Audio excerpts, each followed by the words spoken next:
Hi, my name is Stephanie Agaton Michaels, founder and CEO of the Stephanie Michaels Software Company. So, we've been showing you a lot of really cool stuff recently in the Unova Film Engine, but I know that it can be sometimes quite difficult to understand what it is you're seeing. It's like information overload sometimes when you're seeing something really revolutionary, but because we have done it in such a clever way that it looks so easy, it almost can be hard to appreciate what you're seeing. And so, the best way, really, to show you the power of Unova is simply by showing you tools that are not Unova. So, let's look at the best tools in the industry. We're going to take a look at Autodesk Maya, and we're going to look at something called the Mesh Network. And I've chosen this video because this video is typically what you would want to use the Mesh Network to do. These are the really cool motion graphics effects that pretty much anyone should be able to do, even if you have no experience in motion graphics. So let's take a look at this video. And just to give credit to the creator of this video, I believe this is Ian Waters. He is the one who made the Mesh Network plugin for Maya, which Autodesk later acquired. Okay, so Ian Waters and his team, they created the Mesh Network. And this is one of his videos. Okay, so just want to give him credit for that.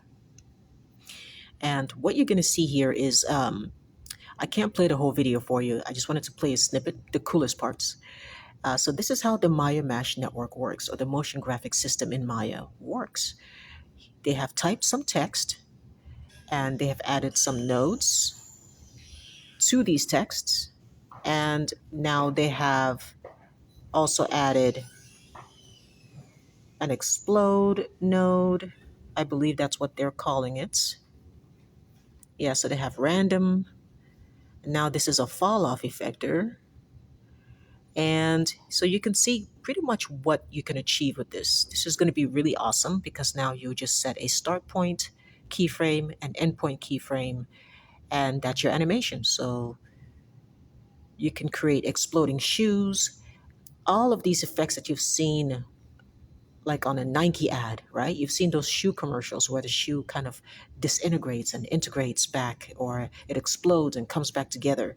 All of these cool motion graphics effects that you've seen from really high end commercials, this is how you would do that. And that's really the main reason we added motion graphics to Unova, was so that you could make those kinds of effects for your clients.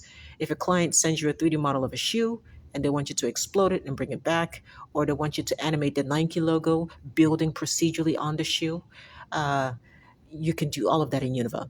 That's the point. So the key now is, yes, you can do these things also in Maya. Yes, you can do these things in Cinema 4D. But it's all going to come down now to ease of use. Who is doing it easier? Who is doing it faster? Who has a better workflow?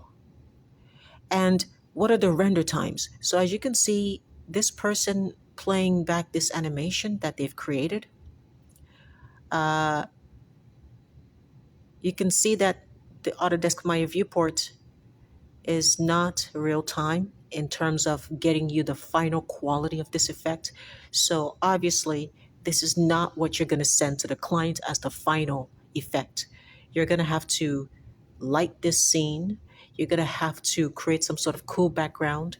You're going to have to maybe add some people, add a real environment. So what happens when you start adding real environments, making this into a real scene, like a final product that you can send to a client and get paid? How do you turn this, what's in the viewport, into a final client ready image or video that you can send to the client? The client's going to be happy, they're going to pay you for it, and then the client is going to use that video, that animation you created, as a commercial for their company. That's what you have to think about. It's not just about what can you do in the software, it's always about the final quality, the final pixel. And so what it comes down to is, what software gets you the final pixel quicker without unnecessary complexity? Is it going to be Maya Mesh Network? Is it going to be Cinema 4D MoGraph? Is it going to be Houdini? Is it going to be Unreal Engine? Or is it going to be Unova? So that's the question. So this is how the industry worked before the arrival of Unova. I'm letting you see cool effects that you can do in the Maya Mesh network. I'm letting you see the explosion. And as you can see right now, this entire time he's working with a low quality proxy. This is obviously not the final quality of this effect. He's going to have to go to Arnold. When he's ready to render this, he's probably going to bake it, first of all. He's probably going to bake it, and then he's going to bake the animation. That's typically what they do in Maya and Cinema 4D. They bake stuff. Unreal Engine, they're baking stuff, right? Um, and then they're going to go to the render settings, use the Arnold render, and then they're going to do an offline render of this 30-second animation. And that's going to take however long it takes, depending on your computer and depending on what you have going on in terms of your specs. So the point is, you're not seeing the final quality or the final pixel of these effects while you're working on building these effects. That is the main problem that the Univer Film Engine solves. We want you to always be working in the final pixel. We want you to always be seeing the final quality or as close to the final quality as humanly possible directly in the real-time viewport. That means no ray tracing, no grainy viewports, none of that stuff. Okay? We want you to have great performance, no grainy viewports. The viewport doesn't need to refresh. Everything doesn't need to refresh or recalculate every time you touch a slider, every time you change a lighting, every time you touch a button. The viewport doesn't need to recalculate. That's Univa. And it's the only software doing that. It is officially the only software that works in such an intuitive and powerful way. So take a look at Maya, which is the industry standard. This is $1 billion tool. And I give them a lot of credit for all of what they've done in the industry. And this is really a powerful tool. Maya is a powerful tool. Okay. So I don't want you to misunderstand just because the Univa Film Engine was created to be a better version of Maya, just because the Univa Film Engine was created to be a better version, a more high quality version uh, of Maya and of the Mesh network, doesn't mean that Mesh network isn't powerful. It doesn't take anything away from what Maya has achieved in the industry for over 20 years. So you can appreciate one thing without bashing the other. And that's something that I think a lot of us in the industry need to start understanding that you can do. You don't need to put down other tools to elevate other tools. We can all exist without putting anyone down. Okay. It's just going to be a matter of preference. Okay. So that's that video. And there's so many, just Google Mesh Network. And one of the things that I know we've done to help a lot of developers, because quite frankly, this was really intimidating to a lot of people, including the Reillusion team. Okay. I know for a fact the Reillusion team, in their entire life, none of them have ever made a motion graphics effect. Okay. Because they don't use Maya. They don't. And despite their attempts to make themselves seem like a professional tool, they're not a professional tool. Okay, they're just not set up to be a professional tool. And they are becoming more bloated as time goes on. But because of the Univa Film Engine doing things in such a genius way, if I do say so myself, genius is making things simple enough for a 5-year-old to understand. And we took motion graphics, which is complicated in Cinema 4D, which is quite cumbersome in the Mesh network, and we made it so easy that even the iClone staff could understand it. And rather than for them to say thank you to us for making them smarter and for making motion graphics more approachable so that even they can understand it, because I can guarantee you, before they saw our software, they did not understand motion graphics. Okay. I think they still don't understand motion graphics, even though we're making it so much easier. I think they're still struggling with this concept. So rather than for people to say thank you to our software because we make things so easy to understand. We've made sign distance field. We are the only software on the planet to take sign distance field and turn it into a software and turn it into a user interface that doesn't require coding. We are the only software to, we're the first software to do that. You can do sign distance field in Houdini, but you're going to have to code. You have to basically become a programmer in order to use sign distance field in any other tool. We are the first software because when I took a look at Houdini and what Houdini was doing, when I took a look at, sign distance field from uh, all these other different sources, I said, wow, this is powerful, but it's too technical. The average everyday person is going to be overwhelmed by this. And that's a shame because it's really cool. Sign distance field, that's cool. To be able to blend objects, that's cool. That's objectively cool. Okay. But the barrier to entry was so high that it was discouraging. You know, regular people couldn't get their hands on that feature. So what I did was I created a tool, I created a UI. I took months to design a UI. I designed all my UIs on paper. I don't use Figma, I don't use Canva, I don't use none of that stuff. I designed all my UI myself with pen and paper. I have all the original paper that I designed my UI on. Okay? So, and then I take it into the .NET framework and I start playing with how to do it in the .NET framework. And then I do it in Qt, in the Qt framework. Okay. So, um, that's my process. We don't use Figma. We don't use Canva. I don't use none of that stuff. I like drawing things by hand because it sticks into my memory better. That's just how my brain works. For me, when I do things by hand, it means more to me. Okay, and I get to timestamp it. And in this era of AI, it's also how you prevent AI from being trained on your stuff, and then some other company goes and copies your UI. Okay, without realizing it. So I draw it by hand, and to bypass AI. Okay, so um, religion VFX, I designed that by hand myself. Okay, there is nothing that looks like it. There's no UI that looks like it.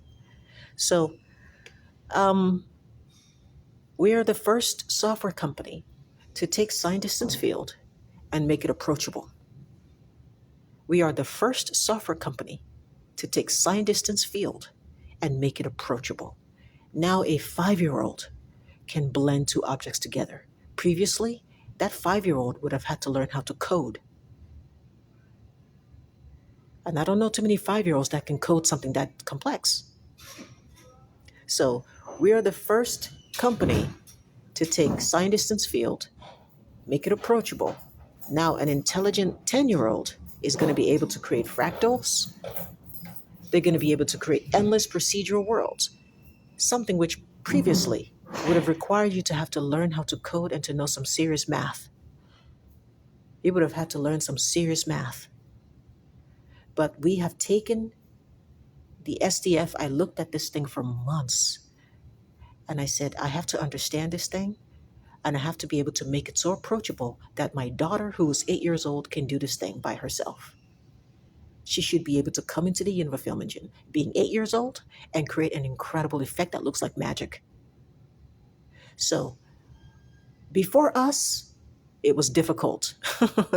The barrier to entry was very high. Even engineers, college level engineers, didn't understand this stuff. Okay, it was quite technical, very complex stuff. But because of our company and our software, we have drastically lowered the barrier to entry by making it so simple that even if you don't understand the complex math happening in the background, you don't have to. You just have to be able to drag a slider and enter some numbers. So that's removing a huge bottleneck from your workflow. So you're not sitting there calculating math. You should be able to just create whatever the client asks you to create. You want an exploding shoe? You make an exploding shoe. You want to add a fall off effector? You add a fall off effector. You want to delete the fall off effector? You delete the fall off effector. You shouldn't have to sit there and think too hard about it. Okay? So the Univa Film Engine is changing the industry in this way, in a lot of ways. We're lowering the barrier to entry. We are the only software that provides final pixel quality directly in the viewport. Let me repeat that. We are the only software company, 3D computer graphics software company, providing final pixel directly in the viewport without having to click render, without having to use ray tracing, without having to use iRay, without having to use any of that stuff, without forcing you to go and buy a very expensive RTX graphics card. Because guess what happens when you're relying on ray tracing and real time ray tracing? Guess what that means for your workflow? That means if you use AMD, good luck. That means if you cannot afford an RTX graphics card, good luck to you. Good luck to your rendering quality. So ask yourself, when you take a look at the newest video we just made about religion VFX, and you see high fidelity in the viewport, and on top of that, you see religion effects being manipulated in real time. And then on top of that, you see us being able to add effectors in real time. And then on top of that, you see us being able to animate those effectors using the timeline in real time.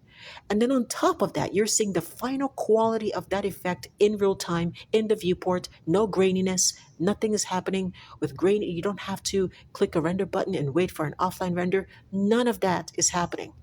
You're seeing the final quality in real time in the viewport, no graininess. And then when we tell you that we are doing all of that on a computer as basic as an Intel UHD 770, all those videos, our recent videos, all of the most recent videos we've made, they are all being done on a college university computer with integrated graphics. It's not even a GTX 1050. You guys were impressed when we told you Univa can run on a GTX 1050. Well, we've taken it a step further and we've made sure Univa can run on integrated shared graphics. So you're creating high quality motion graphics effects on a Intel UHD 770 and still seeing final pixel rendering, high quality rendering in the viewport. And you never have to buy an RTX. You don't have to buy an RTX in order to see that. So Univa is very different. Okay. Univa is just such a different tool. And to be honest with you, our greatest strength comes from the very thing people think is our weakness. It's the fact that we're so small, we're such a small company. It's the fact that we are not billionaires yet. I am now because of this tool. But when I started building this thing, I wasn't a billionaire. Okay. And when you're not wealthy, I do okay. I do okay financially, but I'm by no means Bill Gates. Okay. I was by no means anywhere near Bill Gates or anywhere near Epic Games level wealth. Okay. So when you're a small company and you've got a few $1,000s in the bank to allocate towards building a tool, people may make fun of you because you don't have as much money as the big guys. But here's how that actually works in your benefit if you're smart. You see, the big companies, they become arrogant because of their size. And what happens is that because they're so big and because they have so much money, they stop thinking about the little guy. They stop thinking about the regular everyday people because they can afford the RTX 5090. They can afford a whole lab full of RTX 5090s. So they stop thinking about the little guy, the regular person in India, the regular person in America who doesn't have access to a lab full of RTX 5090s. They stopped thinking about that person and they stopped optimizing. But because we are a small company, and when I started building this software, I was building it on a GTX 1050. That's how the GTX 1050 thing came about. It's because it's literally the laptop that I was building Univa on in 2021. In 2021, the laptop that I had was a GTX 1050. And I had to find a way to make Univa work flawlessly on that GTX 1050. And I knew that once I could get that going, I had something really powerful because it would work then on anything else. So, the very thing that people may think is your weakness, if you're smart, God can actually turn that around for your good. And so, with us, since I didn't have a $300 300 team of engineers, I couldn't afford to hire 300 engineers. I couldn't afford to even hire 10 engineers. I really couldn't even afford to hire 4 engineers at the same time. I had to hire one guy and you work him to death and make him work as hard as I work, and then work myself to death. And then we're both working to death. And then he quits or I fire him because he doesn't want to work anymore. And then I hire someone else. And then he comes and then we both work to death. And then he leaves, he gets paid, and then I hire so it's me and one other developer. It's me and one or two. The most that I've ever had is me and 2 or 3 developers working on Univa at the same time. That's as much as I've ever had.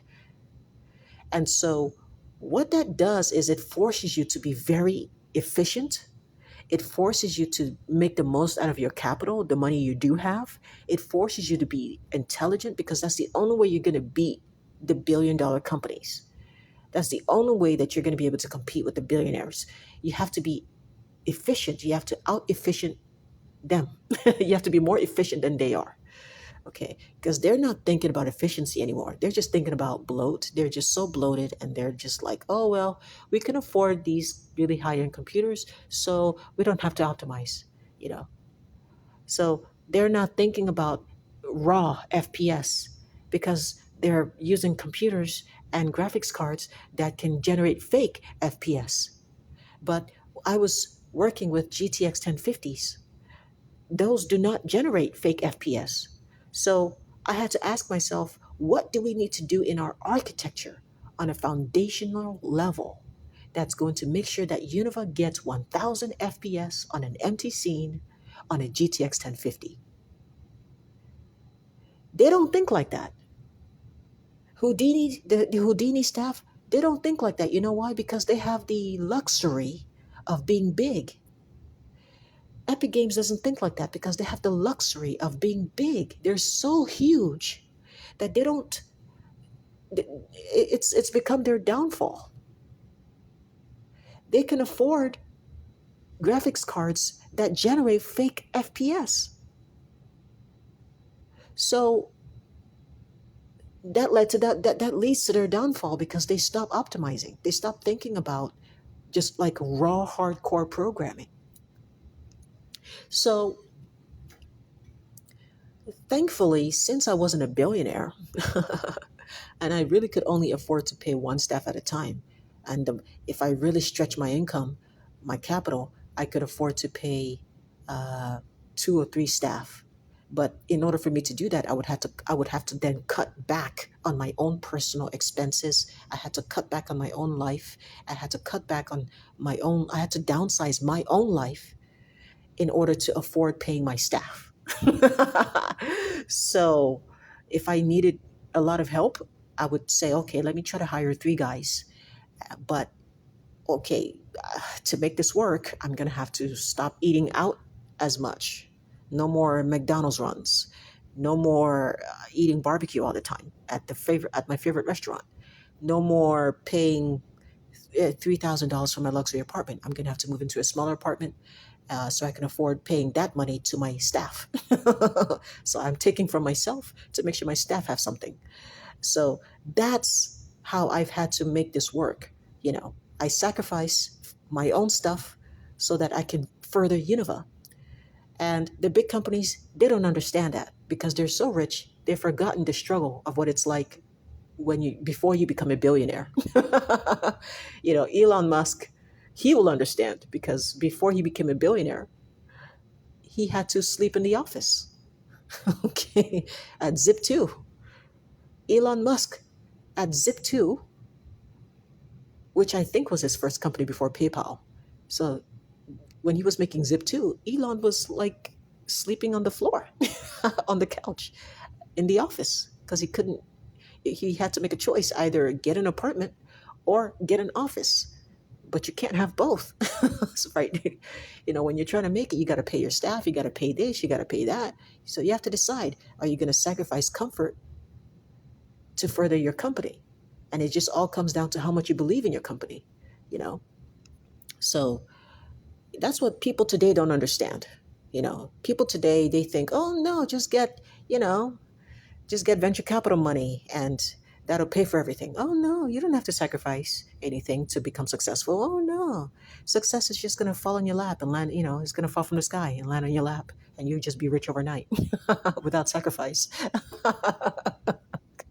So people today, they don't get this at all. And trying to explain it is a waste of time.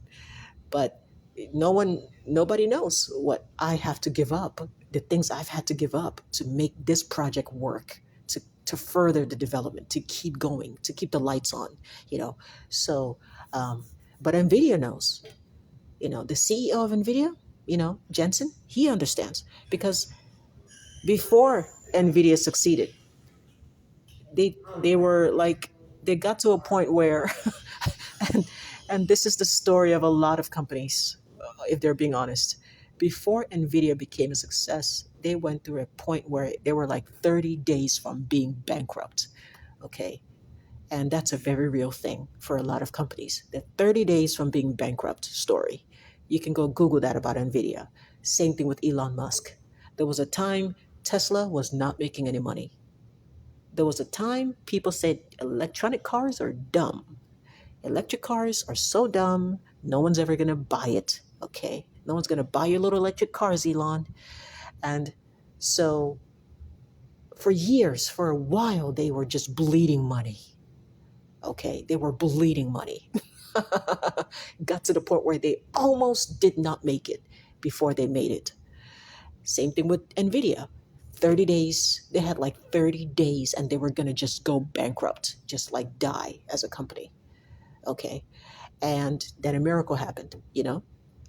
So a lot of the companies that are successful today, you may forget that there was a time that Apple was in a garage. Okay. You forget that there was a time that Steve Jobs had to sell his car. He had to sell his Volkswagen. I think it was a wagon or something. But yeah, Steve had to sell his car to keep the company alive. You look at Sylvester Stallone and you're like, oh my God, Sylvester, you're so cool. You're so cool. I love you, Rambo. But you forget that before he was Rambo, there was a time he had to sell his dog. Okay. The guy was so broke, he had to sell his dog in order to make ends meet so he could be in a movie. And then when he got the movie role, he went back and bought the dog. Okay. So the point is, don't be ashamed of small beginnings. The Bible says, despise not the small beginnings. Sylvester had to sell his dog. Jensen was 30 days before bankrupt. Elon Musk, they told him your electric cars are stupid. No one's ever going to buy your little electric cars. Okay? No one's ever going to buy your electric cars ever. Okay? So, all of the most successful people today, despite what they were told, how no one would buy their product, no one's ever going to buy your thing, your little thing that you made, yeah, haha, no one's going to buy it, ha.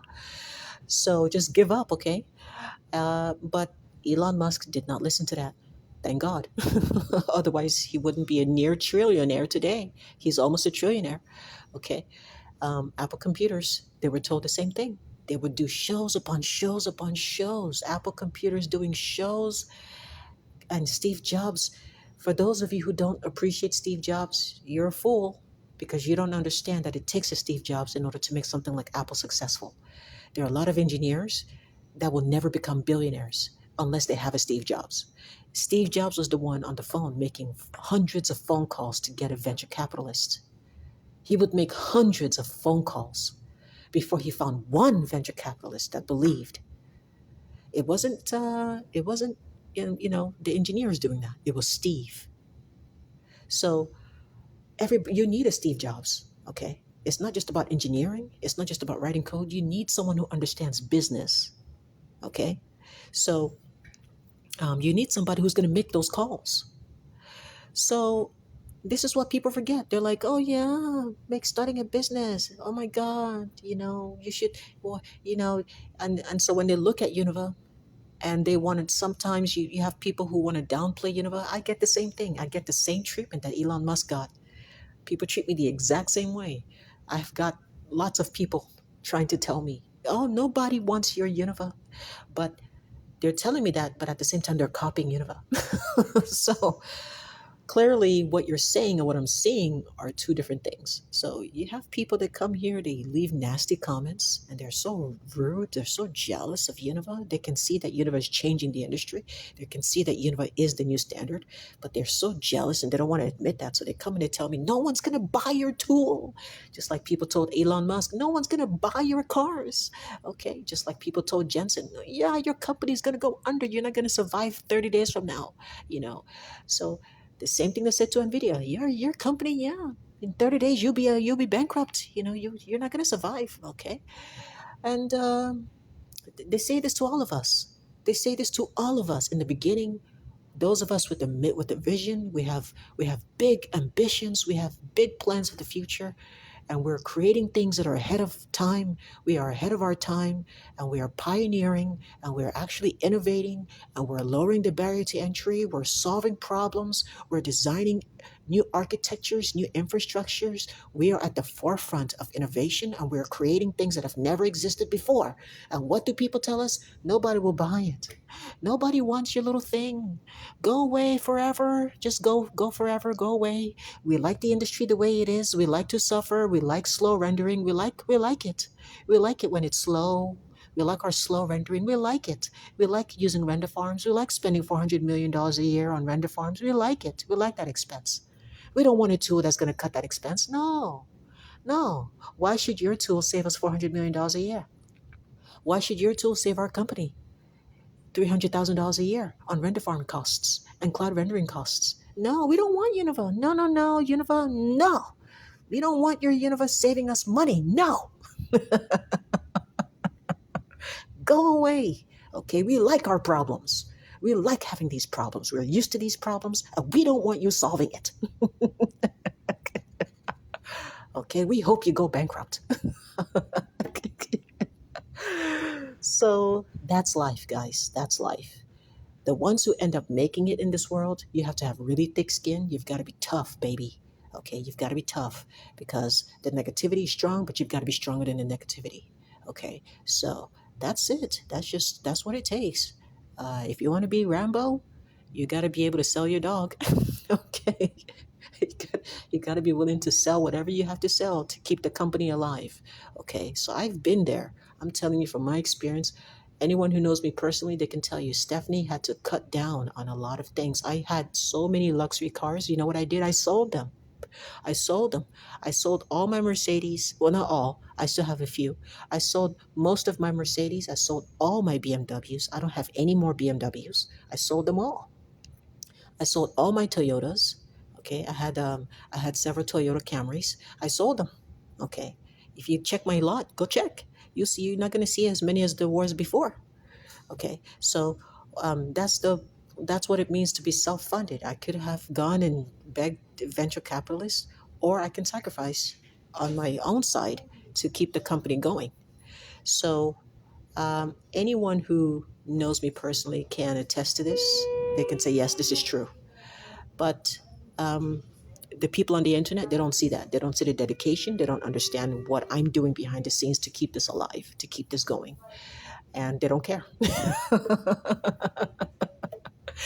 Okay, so that's life. Thanks for watching. Have a good day.